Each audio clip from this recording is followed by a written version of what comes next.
खरं तर राज्यात मराठा आरक्षणाचा प्रश्न ज्वलंत आहे. तुम्ही 2 दिवसापूर्वी मुंबईमध्ये गेला होता, त्या ठिकाणी मी काल गेला होता तुम्ही. त्यावेळेस बाटली फेकल्याचा एक व्हिडिओ सोशल मीडिया व्हायरल होतोय. त्या ठिकाणी मराठा बांधव आक्रमक झाले होते. पवार साहेबांमुळे मराठ्यांचं वाटोळं झालं असं त्या ठिकाणी मराठा बांधवांकडून म्हटलं गेलं. कसं बघताय? मराठा बांधव नाही, स्वतः तिथे होते. एकच माणूस म्हणला, एक माणूस तसं म्हणाला. आणि हे बघा, एखाद्या आंदोलनात एखादा माणूस बोलतो, आपण पण ते समजून घेतलं पाहिजे. अशा वेदना असतात, एखादा माणूस बोलला जातो कधीतरी आयुष्यात आपल्याकडून, त्याच्या वेदना होत्या, त्या आपण समजून घ्यायच्या. लोकशाहीमध्ये प्रत्येकाला बोलायचा अधिकार आहे. खरं तर ताई, मराठा आरक्षणाचा प्रश्न अनेक वर्षांपासून प्रलंबित आहे. राष्ट्रवादी काँग्रेस पक्षाची नेमकी काय भूमिका आहे? याची स्पष्ट भूमिका आम्ही पहिल्या दिवसापासून दिली. मी कालही बोललेले आहे. राष्ट्रवादी काँग्रेस पक्ष मतावर ठाम आहे की ज्याला मी स्वतः पार्लमेंटमध्ये आरक्षणाबद्दल सगळ्यात जास्त बोलणारी खासदार सुप्रिया सुळे. त्यामुळे ह्या पूर्ण आरक्षणाच्या बाबतीत सरकार अतिशय असंवेदनशील आहे. या राज्याचे माननीय मुख्यमंत्री जेव्हा आपले हे होते, विरोधी पक्ष नेते होते, तेव्हा त्यांनी स्टेटमेंट केलं होतं. मला विनम्रपणे त्यांना त्या स्टेटमेंटची आठवण करून द्यायची, कारण का तेव्हा ते सत्तेत नव्हते, आज ते सत्तेत आहेत. आणि गल्लीपासून दिल्लीपर्यंत सगळी सत्ता त्यांच्याच हातात आहे ना. 250 आमदार आणि 300 खासदार.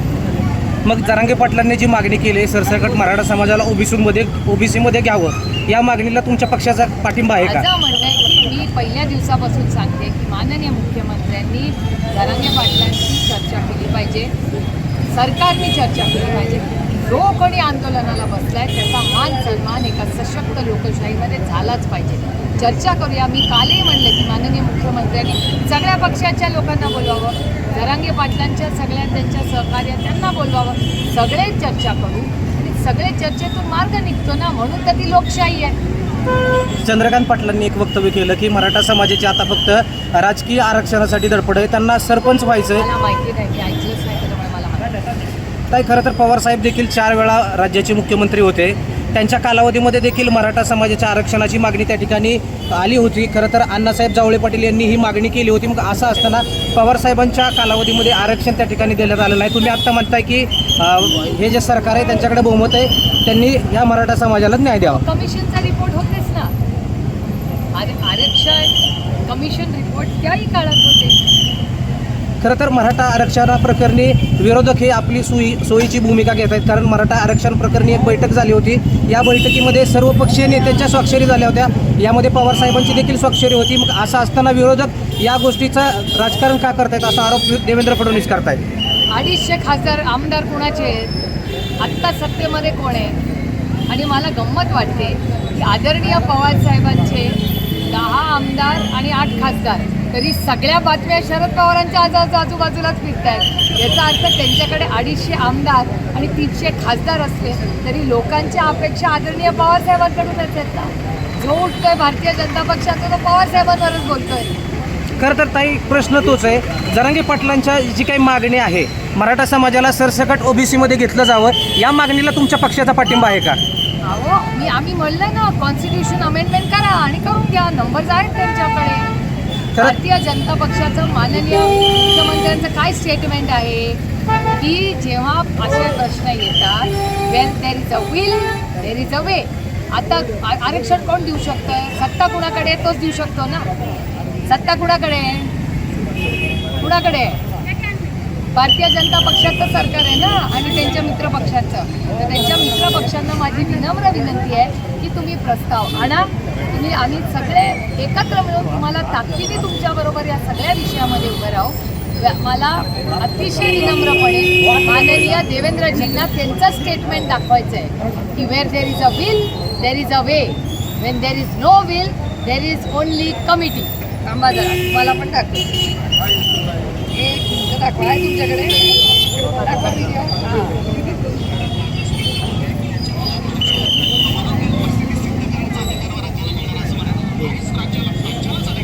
राज्यालाच अधिकार.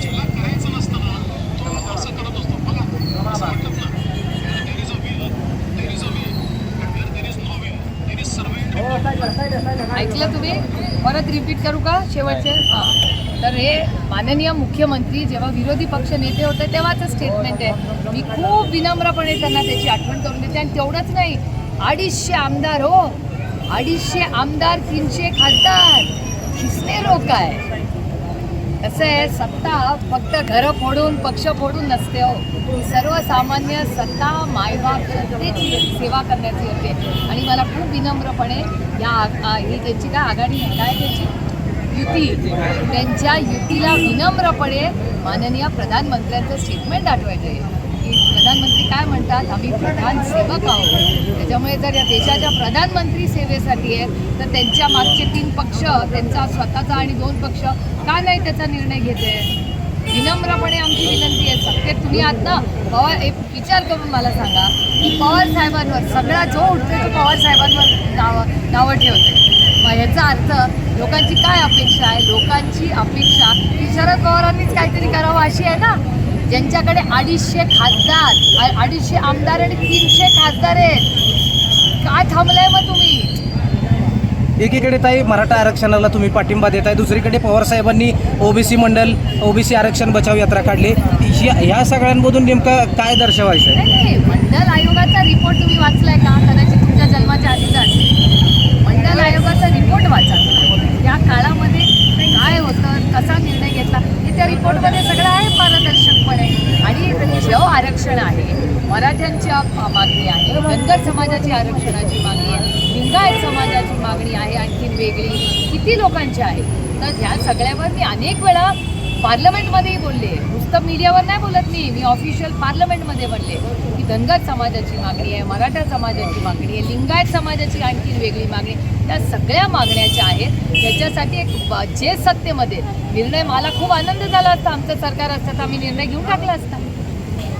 ताई, देवेंद्र फडणवीसांच्या फेसबुक कॉलवरून एक व्हिडिओ व्हायरल करण्यात आला आहे. त्याच्यामध्ये महाविकास आघाडीने मराठा आरक्षणाचा विषय कसा प्रलंबित ठेवला आहे ते दाखवण्यात आलं आहे. काय सांगाल? ठीक आहे. आता सत्तेत कोण आहे? आत्ता सत्तेत आत्ता 250 आमदार कुणाचे आहेत? तो फेसबुकवरती व्हिडिओ व्हायरल केला आहे त्यांनी. काय म्हणून? देवेंद्रजींच्या फेसबुक कॉलवरती व्हिडिओ आहे बघा तो.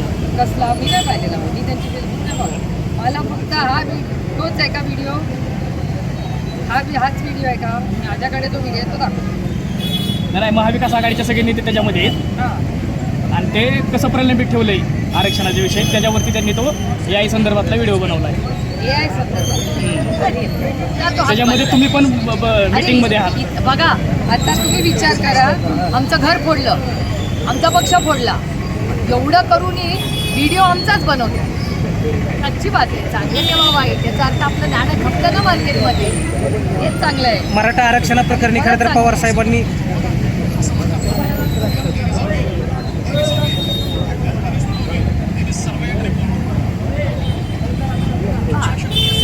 मराठा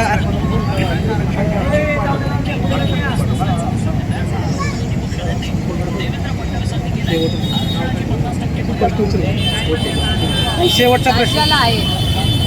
ताई, शेवटचा प्रश्न, मराठा आरक्षणाप्रकरणी पवार साहेबांनी जे वक्तव्य केलं, तमिळनाडूचं जे उदाहरण दिलं, खरं तर अजित पवारांनी असं म्हटलं की आता आम्हाला जास्त बोलायला भाग पाडू नका, कारण तुम्ही देखील अनेक वर्ष सत्तेत होता आणि आता या गोष्टीवर आम्हाला जास्त खोलात शिरायला लावू नका. तुम्हाला सांगू, माझ्यावर जे संस्कार झालेत ना, त्याच्यात आपल्यापेक्षा वयाने जो माणूस मोठा असतो त्याच्यावर बोलणं योग्य नाही असं माझ्या आईने मला शिकवलं. त्याच्यामुळे मी नाही या प्रश्नाचं उत्तर देणार, कारण का माझी आई नाराज होईल ना. माझ्या आईने जे संस्कार माझ्यावर केले त्याच्यावर कसं मी काय बोलणार ते. खरं तर आता गणपती दिवस आहे, असं असताना मुंबईमध्ये प्रचंड गर्दी झाली, मराठा आंदोलक मोठ्या संख्येने त्या ठिकाणी दाखल झालेत.